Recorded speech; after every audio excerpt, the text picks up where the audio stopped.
반갑습니다. 우리 오늘은 월요일 또 새로운 한 주의 시작이기 때문에 서로 한번 축복하면서 시작하겠습니다. 우리 아침마다 나오는 우리 노래 있죠. 당신은 사랑받기 위해 태어난 사람. 한번 바빠가지고 다들 그냥 듣고 지나가는 경우도 많을 텐데 오늘은 서로를 향해서 첫 주의 첫날이기 때문에 한번 축복하면서 찬양하겠습니다. 네, 우리 서로 사랑스러운 눈으로 바라보시면서 당신은 사랑받기 위해 태어난 사람. 당신의 삶 속에서 그 사랑받고 있지요. 당신은 사랑받기 위해 태어난 사람. 당신의 삶 속에서 그 사랑받고 있지요. 태초부터 시작된 하나님의 사랑은 우리의 만남을 통해 열매를 맺고 당신이 이 세상의 존재함으로 인해 우리에게 얼마나 큰 기쁨이 되는지 당신은 사랑받기 위해 태어난 사람. 지금도 그 사랑 받고 있지요. 당신은 사랑받기 위해 태어난 사람. 지금도 그 사랑 받고 있지요. 아멘. 우리 축복합니다. 네. 하나님의 말씀 로마서 3장입니다. 신약성경 242페이지 로마서 3장 9절부터 18절까지 보겠습니다. 242페이지 로마서 3장 9절로 18절입니다. 같이 우리 함께 읽겠습니다. 그러면 어떠하냐? 우리가 나오냐? 벌거하냐? 유대인이나 헬라이나 다 죄악이라고 우리가 이 선언하였느니라. 기록된 바 의인 없나니 하나도 없으며 깨달은 자도 없고 하나님을 찾는 자도 없고 다 치우쳐 함께 유익하게 되고 선을 하는 자는 없나니 하나도 없도다. 그들의 목구멍은 열린 무덤이요 그 얼굴로 힘을 일삼으며 그 입술에는 독사의 독이 있고 그 입에는 저주와 악독이 가득하고 그 말하는 피 흘리는데 빠른지라. 파멸과 고생이 그 길에 있어 평강의 길을 알지 못하였고 그들의 눈앞에 하나님을 두려워함이 없느니라 함과 같으니라. 아멘. 네, 오늘 로마서 강의 5번째 시간입니다. 쭉 이제 연결되어서 시리즈로 오고 있기 때문에 혹시 못 보신 분들 또 예배에 참석 못한 분들은 유튜브 참고하시면 되고요. 오늘의 제목은 의인은 없나니 라는 제목의 말씀 함께 나누겠습니다. 복음이 오기 전에 사람은 딱 두 종류로만 나눠졌죠. 유대인이냐 혹은 이방인이냐. 다시 말하면 율법이 있는 언약 안에 있는 백성이냐 혹은 언약 밖에 언약과 상관없는 자들이냐. 이렇게 딱 두 가지로 나눠졌습니다. 지난 우리가 1장, 2장을 보면서 1장에는 인류의 전체적인 죄악, 특별히 이방인의 죄악들에 대해서 서술하고 있었고 2장은 유대인의 죄악에 대한 모습을 서술했다라고 했었습니다. 유대인들은 특별히 하나님의 말씀을 맡은 자로서의 특권, 하나님을 섬기며 그 하나님을 전달하는 제사장 국가로서의 특권을 가졌지만 그 특권을 감당하지 못하였고 심지어 오히려 자신들이 전하는 율법을 어김으로 말미암아 스스로 하나님을 욕되게 하는 모순에 빠졌다라는 말씀을 나눴죠. 오늘은 3장입니다. 우리가 이제 서두에 읽었던 9절에 보면 그러면 이렇게 하면서 시작을 합니다. 그러면 이제 이 말은 1장과 2장의 이야기를 받는 거죠. 1장에서 이방인의 죄, 2장에서 유대인의 죄를 지적하고 있지만 그러면 우리는 나으냐? 여기서 말하는 우리는 누구를 지칭하냐면 바울은 1차적으로 유대인이지만 유대인을 지칭은 이미 2장에서 했기 때문에 여기에서의 우리라 함은 복음의 공동체, 믿음의 공동체, 즉 이 서신을 받는 로마 교회 성도들을 향해 1차적으로는 우리는 이제 지정이 되는 거죠. 그리고 조금 더 확대해서 예수를 당시에 믿었던 그리스도인의 공동체를 다 아울러서 말하는 겁니다. 우리. 그러니까 지금도 이 우리라는 것에 저와 여러분도 다 포함이 되는 것이죠. 왜냐하면 우리는 신약 이후에 다 예수 그리스도 안에서 교회가 되었기 때문에 여기에서 말하는 우리의 저와 여러분도 포함이 되는 것입니다. 바울은 유대인 또 이방인 포함해서 자신들 역시도 근본적으로 하나님의 죄 아래에 있다는 것을 인정합니다. 여러분 이것을 인정하시나요? 예, 저는 완전 인정합니다. 우리도 여기에 자유할 수 없습니다. 바울도 그렇게 지금 고백을 하고 있는 것이죠. 그러면서 시편 14편을 인용하여 말하기 시작합니다. 여기 성경에 보시면 기록된 바 10절에 보면 이제 의인은 없나니 하나도 없으며 이렇게 해서 쭉 한 칸이 들어가 있죠. 이거는 인용한 부분이라는 것입니다. 시편 14편을 인용한 거예요. 그래서 어떻게 말합니까? 의인은 없나니 하나도 없다 이렇게 얘기하면서 그리스도 예수 안에 있지만 우리 역시도 죄인인 것을 인정합니다. 주님 앞에서는 어떤 의도 자랑할 수 없고 어떤 비교 우위에도 설 수 없는 겁니다. 저보다는 내가 낫다. 그래도 저 사람보다는 내가 좀 낫지. 이건 없다는 거예요. 사실 우리가 정말 많이 간과하고 범할 수 있는 무가 이런 모습인 것 같아요. 저부터도 이 말씀을 준비하면서 상당히 비교 우위에 서 있는 경우들을 많이 보게 됩니다. 저를 돌아보니까 나는 그래도 저 사람보다는 혹은 누구보다는 내가 좀 낫지 라고 생각하는 경우들을 제가 많이 느끼는 거죠. 뉴스를 볼 때 그런 걸 많이 느끼는 것 같아요. 범죄자들의 내용을 보면서. 요즘에 정말 얼마나 많은 기가 막힌 사건, 사고들이 일어나고 있습니까? 근데 그걸 보면서 저는 어떤 위치에 있냐면 나 역시도 그 죄인의 위치가 아니라 나는 저들과 다른 의인의 위치에서 저들을 판단하고 있는 내 모습을 보고 있는 것이죠. 그러나 오늘 성경은 말하기를 의인은 없나니 하나도 없다라고 말하고 있습니다. 바울은 자신의 죄성을 자신의 관점으로 본 게 아니라 하나님의 관점으로 봤죠. 그러다 보니까 처음에는 자신의 죄가 요만큼 보였는데 하나님의 눈의 깊이가 깊어질수록 자신의 죄가 더 커져 보이는 겁니다. 마치 우리가 눈이 시력이 나빠졌을 때 세상의 사물이 잘 보이지 않다가 선명한 안경을 꼈을 때 너무나 잘 보이는 것처럼 우리의 눈이 하나님의 의의 공로와 십자가의 보혈로 깨끗하여질수록 우리의 눈은 나의 죄를 더 선명하게 보게 되는 것이죠. 하나님의 눈으로 볼 수 있는 은혜, 그 은혜가 어떤 은혜입니까? 나는 죄인이고 나에게는 구원이 필요하다라는 그 은혜입니다.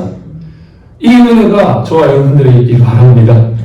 그래서 날마다 주의 복음이 필요하고 주님 안에서 내가 정말 구원받은 존재라는 것을 인식하면서 내 죄성의 깊이만큼 하나님의 은혜의 크심을 경험하게 되는 것이죠. 하나님의 눈으로 저와 여러분들을 볼 수 있는 은혜를 주시옵소서.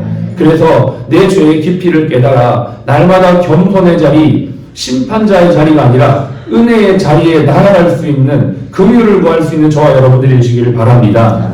한편 구약을 보니까요. 의인이라고 묘사하고 있는 사람들이 있는 것을 볼 수 있습니다. 창세기 6장 5절에도 보면요. 노아는 당대의 의인이라 그는 완전한 자다. 이런 묘사가 있고요. 아브라함이나 다윗도 하나님 앞에 의로운 자다라는 칭함을 받았고요. 에스겔서 14장에 보면요.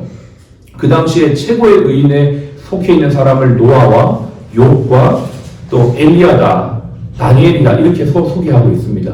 여러분도 아시다시피 엘리야는 그 많은 이방신을 섬기는 무상선지자들과 8대 50대 1로 싸울 만큼 그 당시에 최고의 의인이었죠. 이렇게 보면 성경에는 의로운 사람, 의인이 있습니다. 그런데 왜 오늘 본문에서는 의인은 없나니 하나도 없다. 혹시 여러분 이런 질문을 가져보신 적 있으세요? 구약 성경을 읽다 보면 분명히 당대 의인이 있고 의로운 사람들이 있었는데 왜 오늘 성경은 의인이 없다라고 말하고 있을까? 저는 그런 질문을 가지면서 이 말씀을 보면서 깨달은 바가 있습니다.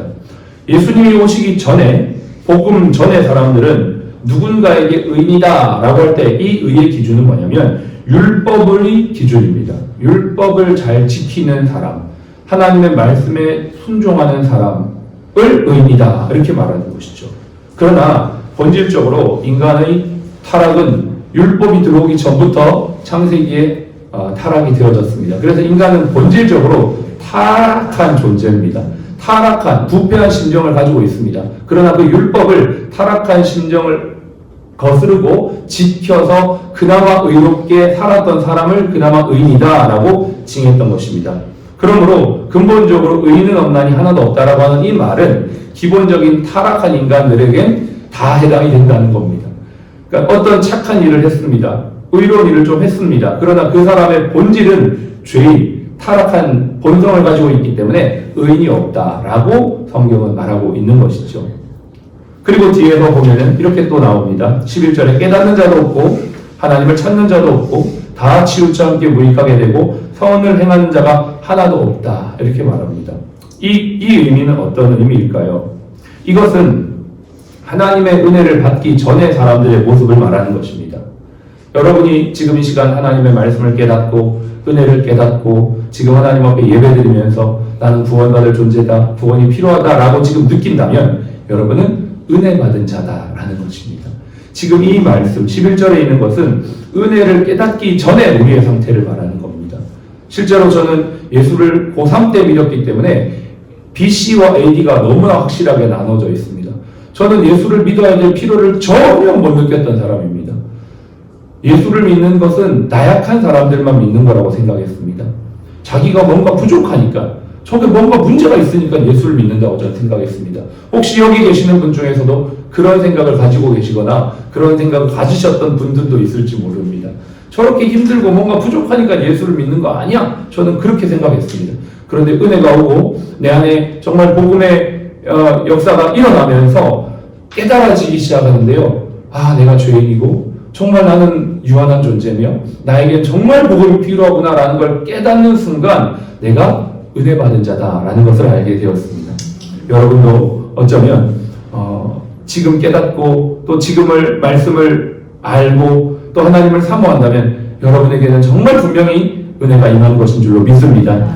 그래서 우리는 깨닫는 만큼 보이고 보이는 만큼 변화가 됩니다. 하나님의 은혜를 깨닫는 만큼 나의 죄성이 보이고 이런 나를 구원하신 주님의 은혜가 보일수록 우리는 다시 더 변화가 되는 것이죠. 기독교 신앙의 핵심은 역시나 은혜입니다. 은혜로 변하는 것이고 사랑으로 변하는 겁니다. 어떤 강요나 율법으로 변하는 게 아니고 하나님의 은혜와 사랑이 내 안에 와닿을 때 비로소 나 스스로가 변화가 되게 되는 것이죠. 그래서 에베소서는 말하기를 사랑 안에서 스스로 세우는 원리가 그리스도 복음의 원리라는 거예요. 사랑 안에서 스스로 세우는 겁니다. 사랑이 오기 때문에 내가 스스로 변화가 되고 그 사랑하심 때문에 나의 삶의 변화의 동기가 되는 겁니다. 나의 의지나 나의 어떤 행위가 동기가 아니라 여러분 세상과 복음은 이렇게 다릅니다. 세상에서는 40일 계획, 플랜, 루틴하고 그걸 의지적으로 지키려고 하지만 그것이 언제까지 영원할 수가 없는 것이죠. 한계가 있는 겁니다. 물론 사람마다 의지력의 차이가 있기 때문에 그건 더 갈 수도 있고 덜 갈 수도 있지만 그 모든 것을 뛰어넘는 진정한 동기는 뭐냐면 하나님의 은혜로 사랑이 되는 것입니다. 그 사랑 때문에 헌신하고 그 은혜 때문에 봉사하며 그 은혜 때문에 나를 부인하며 오늘도 이 자리에 있는 것 아니겠습니까? 깨닫는 만큼 보이고 보이는 만큼 변화가 되는 저와 여러분들의 삶이 되시길 간절히 바랍니다. 그 뒤에 보니까요 13절에는 그들의 목구멍은 열린 무덤이요 그 혀는 속임을 일삼으며 그 입술엔 독사의 독이 있고 쭉 서술이 되어 있습니다. 이것은 어떠한 모습이냐면 하나님께서 인간에게 은혜를 베푸셨음에도 불구하고 그 은혜를 거절하고 무시하는 사람들은 죄인을 더하여 악인이 되어지는 모습을 묘사하고 있는 것입니다. 여러분 저와 여러분들이 하나님의 은혜가 올 때 그것을 겸손히 받을 수 있는 자들이 되었으면 좋겠습니다. 막 은혜가 오는데 난 은혜 안 받을 거야.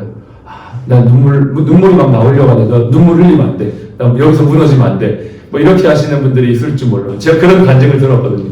어떤 분이 하나님 만나기 이제 막 은혜가 막 오고 예배를 드리면서 막 감동이 와가지고 눈물이 오는데 나 여기서 눈물 흘리면 내가 무너지는 거야. 눈물 흘릴 수 없어. 난 절대 무너지지 않을 거야. 이러면서 하나님의 은혜를 극구 거부하는 분들이 있다는 것입니다. 그러지 마시기 바랍니다.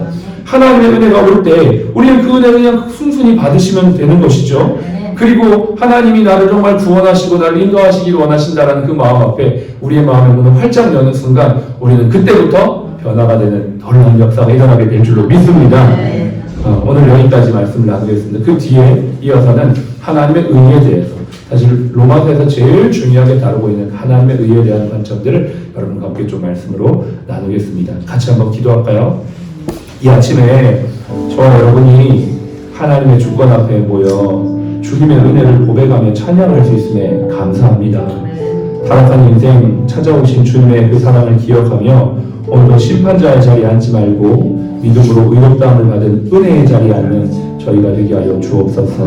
우리의 실체를 깨달아갈수록 은혜의 깊이가 깊어짐을 믿사오니 주님이 은혜로 말미암아 모든 삶의 동기가 되게 하시고 변화의 시작점이 되게 하여 주시고 우리 모든 직원들이 이 은혜를 깨달아 할 수 있도록 우리 주여 역사하여 주옵소서.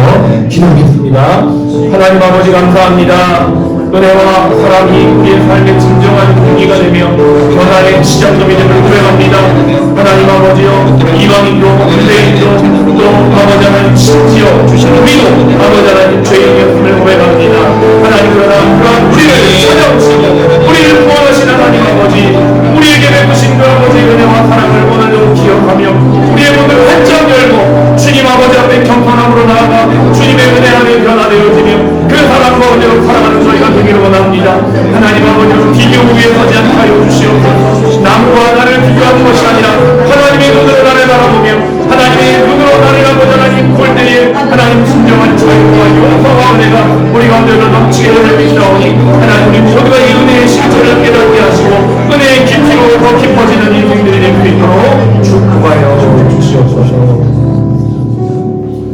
지금은 우리의 생명이요 구원하신 예수 그리스도의 은혜와 아버지 하나님의 극진하신 사랑하심과 성령님의 내주교동 충만 인도하심이 오늘 새로운 한 주를 이 귀한 일터에서 시작하는 우리 모든 사랑 플러스 가족 머리 위에 또 모든 한우분들 머리 위에 지금부터 영원까지 함께 하시기를 예수님의 이름으로 축복하며 기도합니다. 아멘.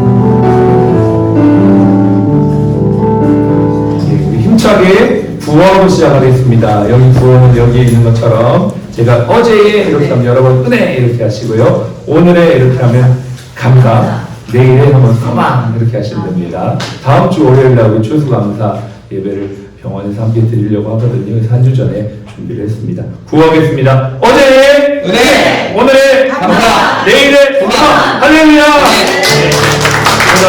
네.